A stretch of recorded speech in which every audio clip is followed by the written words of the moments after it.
জামালপুরে শত কোটি টাকা ব্যয়ে পাম্প ওভারহেড ট্যাঙ্ক সহ গভীর নলকূপ স্থাপন করলেও ব্যবহারে নানা সমস্যায় পড়েছে সুবিধাভোগীরা। অভিযোগ উঠেছে সঠিক পরিকল্পনা না করে নলকূপ স্থাপন করায় পানিতে রয়েছে আয়রন ও দুর্গন্ধ। এতে ব্যবহারে অনুপযোগী হয়েছে মেলান্দহ, মাদারগঞ্জ, সরিষাবাড়ি সহ বেশ কয়েকটি জায়গার নলকূপ। জামালপুর প্রতিনিধি জুলফিকার মোহাম্মদ জাহিদের পাঠানো তথ্য ও ছবিতে ডেস্ক রিপোর্ট। গ্রামীণ পানি সরবরাহ, স্যানিটেশন এবং স্বাস্থ্যবিধি প্রকল্পের আওতায় সাবমার্সিবল পাম্প ওভারহেড ট্যাঙ্ক সহ গভীর নলকূপ স্থাপনের উদ্যোগ নেওয়া হয় জামালপুরে। 138 কোটি 86 লাখ টাকা ব্যয়ে প্রকল্পটি বাস্তবায়নে জনস্বাস্থ্য প্রকৌশলী বিভাগকে দায়িত্ব দেয় সরকার। কোনো উপজেলায় শেষ হয়েছে প্রকল্পের কাজ, তবে অতিরিক্ত আয়রন ও দুর্গন্ধ থাকায় ব্যবহারে অনুপযোগী হয়েছে নলকূপগুলো। সরকার থেকে আমাদেরকে একটা প্রকল্প দিছে, ঠিক আছে, কিন্তু প্রকল্পের পানির মধ্যে অত্যন্ত আয়রন। তো আমাদের পানিতে আগেরই আয়রন, তাহলে তো আমরা এই প্রকল্প নিয়ে তো আমাদের কোনো লাভ হলো না। পানিটা কোনো খাওয়ার কাজে ব্যবহার করা যায় না, বিভিন্ন অন্যান্য কাজে ব্যবহার করা হয়।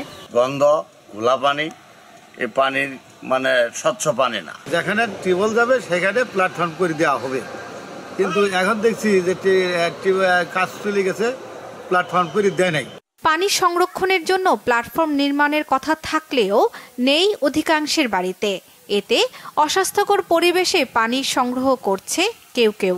আয়রন পানি ব্যবহার করতাম, আয়রন পানি মনে করেন কত সমস্যা, হাত পা ফাটে যেত, খাওয়া দাওয়া সমস্যা হয়ে যেত।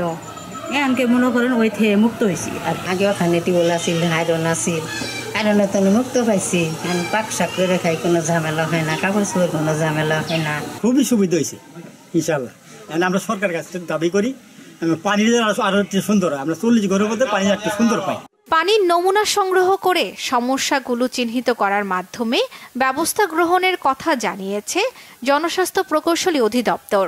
কিছু টিউবওয়েলে আমাদের কাছে অভিযোগ আসছে যে আয়রন অত্যাধিক পরিমাণ পাওয়া যাচ্ছে। তো ওই জিনিসগুলোকে আমরা অ্যাড্রেস করছি এবং আমরা ঊর্ধ্বতন কর্তৃপক্ষকে জানাইছি এবং আমরা অচিরেই এই বিষয়গুলো এখানে একটা ট্রিটমেন্ট প্ল্যান, ছোট মিনি আকারে একটা পানি শোধনাগার স্থাপন করব, যাতে ওই যে প্রান্তিক জনগোষ্ঠীর জন্য আমরা যে গভর্নমেন্টের যে পানি সরবরাহ ব্যবস্থার যে সুফলটা যাতে তারা পুরোপুরি পায়।